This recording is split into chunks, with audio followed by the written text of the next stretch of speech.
Assalamualaikum warahmatullahi wabarakatuh. Kenalkan, nama saya Muhammad Misbah Munir. Saya dari Prodi Pendidikan Bahasa Arab Universitas Sunan Gresik. Langsung saja, di sini saya akan menerangkan tentang polisemi dalam bahasa Arab. Yang pertama, untuk pendahuluan dan metodologi. Semantik atau ilm al-dalalah dalam tradisi Arab klasik telah berkembang sangat sistematis sejak abad kedua Hijrah untuk memahami Al-Quran dan hadis secara presisi. Salah satu fenomena paling krusial di dalamnya adalah polisemi atau al-mustarak al-lafzi, yaitu kondisi ketika satu kata memiliki beberapa makna yang saling berkaitan secara konseptual dan etimologis. Fenomena ini mencerminkan produktivitas leksikologis bahasa Arab melalui sistem derivasi morfologis. Penelitian ini menggunakan pendekatan kualitatif dengan metode studi pustaka. Data tekstual dianalisis secara deskriptif melalui 3 tahap. Yang pertama, reduksi data, yang kedua, penyajian data, dan yang ketiga, penarikan kesimpulan. Sumber primer utama mencakup kitab-kitab otoritatif seperti Al-Khosais, Mahayis al-Lughah, Asrar al-Balaghah, Al-Ithan, dan serta karya Tamam Hasan. Dan yang kedua, hakikat dan mekanisme peluasan makna. Polisemi dipahami melalui pendekatan jaringan makna, di mana sebuah kata memiliki satu makna asli sebagai pusat konkret dan makna-makna cabang yang abstrak di sekitarnya. Contohnya akar kata ain, laf, dan mim. Melahirkan kata ilm,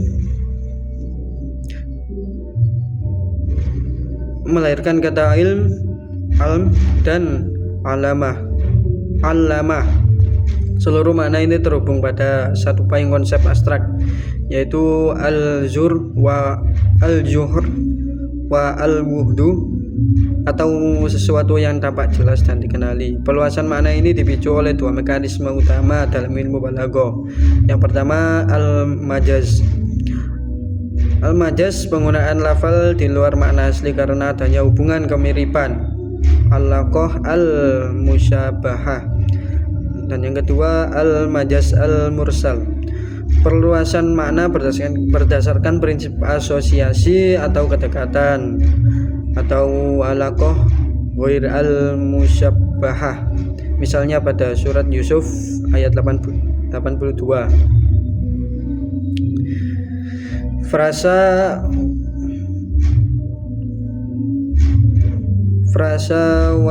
was'ali ala qaryata, atau tanyalah kampung itu, secara majazi bermakna tanyalah penduduk kampung tersebut atau relasi tempat atau mahaliyah.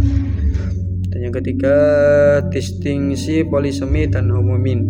Dalam analisis leksikal Arab, penting untuk membedakan antara polisemi al-mustarak dan al-lafzi al-hakiki, dan nononim al-mustarak al-lafzi al-ittifaqi. Ibnu Faris menawarkan tes al-istiqaq sebagai kriteria pembeda utama polisemi sejati. Jika variasi makna dari satu lafal berasal dari satu akar kata yang sama dan memiliki benang merah konseptual. Contohnya kata ain yang bermakna mata, mata air, emas, dan mata-mata. Semua terhubung pada konsep sesuatu yang memancar dan bernilai homonimi. Jika makna tersebut berasal dari 2 akar kata yang berbeda namun secara kebetulan memiliki bentuk bunyi yang sama karena perkembangan fonetis, sehingga tidak memiliki keterkaitan makna konseptual, kategori ini otomatis tidak lulus tes al-istiqaq.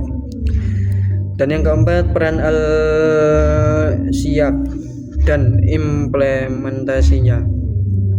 Penentu utama untuk mengaktifkan makna polisemi dan relevan adalah al-siyaq atau konteks. Konteks berfungsi sebagai instrumen disambiguasi yang mengangkat lafal dari ketidakpastian menuju interpretasi yang tunggal dan tepat. Kajian polisemi berbasis konteks ini memiliki implikasi langsung pada 3 bidang utama. Yang ke-1, ilmu tafsir Al-Quran, membantu mufasir menentukan apakah makna kata yang beragam dapat dipertimbangkan bersamaan atau polisemi, atau harus dipilih salah satu yang hilang, cocok dengan konteks ayat.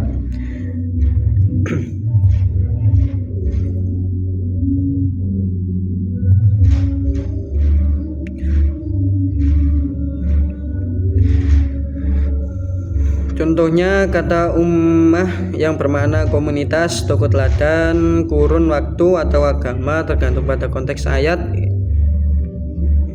Dan yang kedua, ilmu fikih, perbedaan interpretasi lafal polisemi dalam teks hukum dapat menghasilkan produk hukum atau istinbat yang berbeda. Contohnya perbedaan ulama maknai kata huruf sebagai masa haid atau masa suci.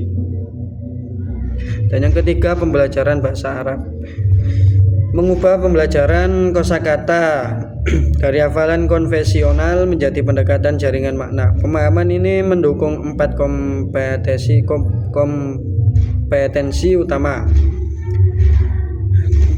yaitu membaca qiraah, menulis kitabah, membaca atau qiraah, menulis atau kitabah, berbicara atau kalam, dan mendengarkan atau istima' secara kontekstual dan akurat.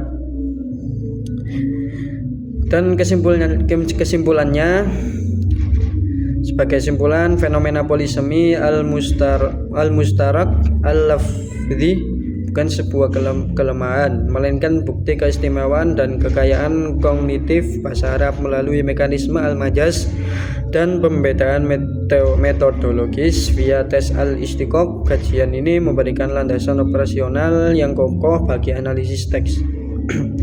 Bagi mahasiswa pendidikan bahasa Arab, penguasaan relasi makna polisemi merupakan fondasi vital dan instrumen praktis untuk membaca kitab klasik, memahami Al-Quran secara kontekstual, secara mengembangkan kompetensi berbahasa yang autentik dan komprehensif.